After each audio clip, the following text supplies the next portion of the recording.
Jeff Carter's 37 years old. He was just extended by 2 years with an average annual value of $3 million plus. This, my friends, is not a rebuilding operation. Good morning to you. Good Thursday morning. I'm Dejan Kovacevic of DK Pittsburgh Sports. This is Daily Shot of Penguins. Comes your way bright and early every weekday if you're into football and or baseball. I also offer up daily shots of Steelers and Pirates where you found this. The window is the window. Let's be really, really clear about that. The window is Sidney Crosby is wearing black and gold, and therefore every single season he's here will be aimed at competing for the Stanley Cup. Once and for all. Any other concepts need to be thrown out on sight, including, I might add, if there's another first-round disaster, a fourth consecutive first-round disaster, it will not change management's stance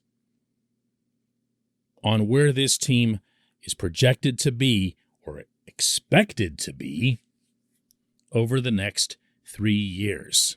Why 3 years and not 2? Because that's how long Sid's contract goes, which isn't to suggest that Sid won't get an extension. I'm guessing he's going to be deemed kind of worthy of that sort of thing. But maybe it's at that juncture where you say, hey, we do still have to care for the organization as a whole, and et cetera, et cetera. You can be part of this next wave, kind of the way we saw Mario ushering the kids. It was a little bit of a different situation. Mario wanted and was, when he first came back, part of a contender. That was a big, big reasoning behind his return. He wanted to win another Stanley Cup. And then, he ended up skating alongside a baby-faced Sid and a team that was well on its way to becoming one that had wind up following through on a near full rebuild. This isn't that. This is a hockey team that Ron Hextall and Brian Burke correctly assessed as being still eminently capable of winning another championship. And I respect that they made that assessment at a rare time when it wouldn't be popular, meaning, of course, right after that latest first-round loss to the Islanders. They correctly saw that it was about Tristan Jarry. That was, and I said this myself at the time, and that wasn't very popular either. That was a team that was capable of making a prolonged run in the playoffs. And if you have that, then you can win a championship if your goaltender gets appropriately hot. Their goaltender, of course, went completely in the other direction. But the team itself, the roster, what was there, and including, notably, after Carter's arrival, was a contender by every reasonable measure. This portion of Daily Shot of Penguins is brought to you by the good people at the Greater Pittsburgh Community Food Bank, where they're committed to providing food for all of our neighbors in need across Western Pennsylvania. They, in turn, need your help. Find out how $1 can be turned into 5 full meals for those in need. Visit pittsburghfoodbank.org. What's this mean for the future? Well, the first thing that jumps out at me from my own conversations that I've had with Hextall and Burke, individually, though they're very much and visibly so on the same page, is that each year will be treated as a championship contending year. They're not going to go away from that for as long as 87 is taking the ice for them. Not out of some sense of obligation or debt or anything like that, although I'm sure that's a component to it, but because it's just kind of common sense. We might think in Pittsburgh that generational talent comes along all the time because we've had this almost uninterrupted run since 1984. But it doesn't. It doesn't. And both of these gentlemen having been with other organizations that realize that far better than we ever could in Pittsburgh. And remember, by the way, that Burke was the GM in Anaheim who lost the draft lottery for Sid to Craig Patrick and was really, really burned by it, if you'll recall. These guys are going to embrace every opportunity that they've got. And you have to do that, of course, in a way that at least partially balances the future. Even in the short term, I don't believe that you're going to see these two guys make a trade at this deadline in which a high draft pick goes out the window. I really don't. I don't think there's the need. When you're talking about a backup goaltender and right-handed defensive depth, you'd better not be parting with some high picks, okay? But B, they want to keep building this next wave. They want to keep fortifying what they have in their system and creating a push on up through Wilkes-Barre Scranton that maybe will benefit the Pittsburgh team faster than some people might think. Boston always leaps up at me as an example here. The Bruins are still about the same core, for the most part, that they've had for a very long time. It's Patrice Bergeron, Brad Marchand, and for a while there, well, I leave out Tuukka Rask, but for a while there's Zdeno Chara. And then David Pastrnak comes along. And then they get a few other younger players that come in and augment and add speed and energy and other vital elements that you need. Well, the Penguins have had some of that already. It hasn't really been from draft picks as much as it has from external acquisitions. John Marino came along at a younger age in a trade with Edmonton. Marcus Pettersson came along at age 22 in a trade with Anaheim.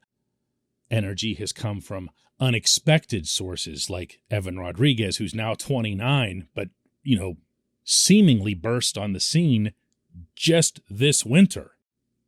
More of that can still happen. Radim Zahorna acquired similarly, international free agent. Drew O'Connor, college free agent. They can, and I think will, have an impact, both of those guys in particular, at the Pittsburgh level meaningfully by next season. So I know it's easy to get behind the here and now when the team's won 17 of 19, which the Penguins have entering their game tonight against the Kraken. But I also know that as soon as the team starts losing, it's going to be blow up the core, rebuild, and all that other nonsense. And it's just not going to happen. Jeff Carter has now gotten that put onto paper. When we come back, just one question.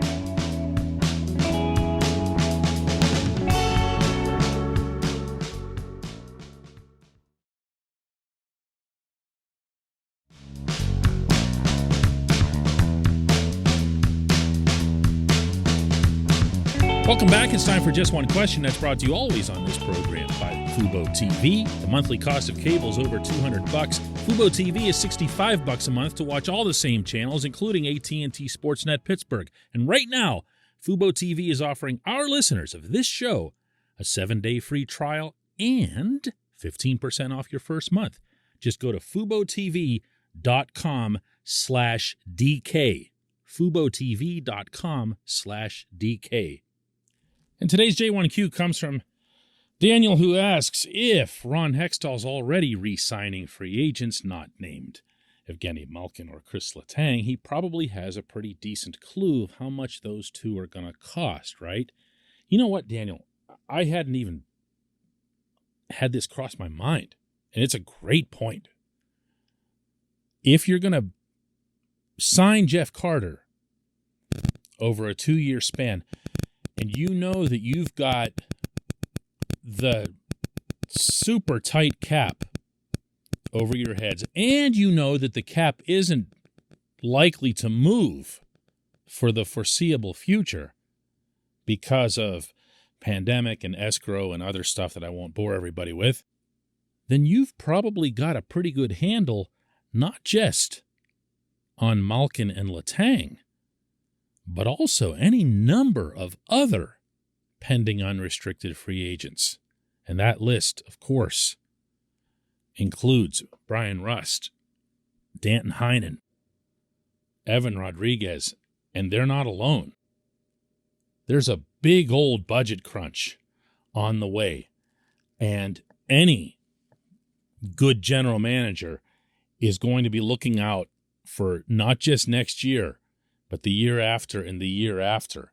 And under these extraordinary circumstances, for the Penguins to commit $3 million each year to Carter doesn't come without cost or risk. It's not as simple a matter as saying, we love Jeff Carter and he's scored 1 billion goals since he's been here, so just pay the man. Oh, and by the way, the salary seems reasonable, so I'm completely okay with it.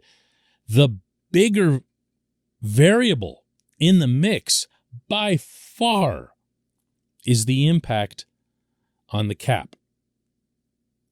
Does this mean, this Carter signing, for example, that the Penguins have determined in advance that they just can't afford, let's say, Rodriguez? I haven't heard that, so I'm not sharing some inside info here, and I don't expect to hear that, but just throwing it out there where they say, look, there's going to be teams out there once Rodriguez hits the open market who think that what we saw from him in the first 30 games was real, and that what we've seen from him in the last 10 games, in which he has 0 goals and 2 assists, is going to be the aberration, in which case we can't be taking a stab at that, a stab in the dark. There are always corresponding decisions in a cap setting. Maybe it's Rust. Maybe it's Heinen. He hasn't scored in a while. Whatever it is, those types of decisions, the Rust, the Heinen, the Rodriguez, those are the ones that you can safely put off to season's end to see how things progress. More so with the last two than with Rust. Rust is a known commodity. I probably shouldn't even be lumping him in with those other guys. But for Malkin and Letang, yeah, they're going to have an idea. They've already had discussions. So he's absolutely, meaning Hextall, got an idea, Daniel. There's no doubt in my mind. And there's also no doubt in my mind that the Penguins are going to make every effort to keep both of those players. I think the Carter signing is going to have more of an impact on these other players I just mentioned, the other wingers. I appreciate the question. I appreciate everyone listening to Daily Shot of Penguins. I'm heading tonight to cover Pittsburgh versus Seattle for DK Pittsburgh Sports with a full column. And, of course, I'll be right here with you again tomorrow morning.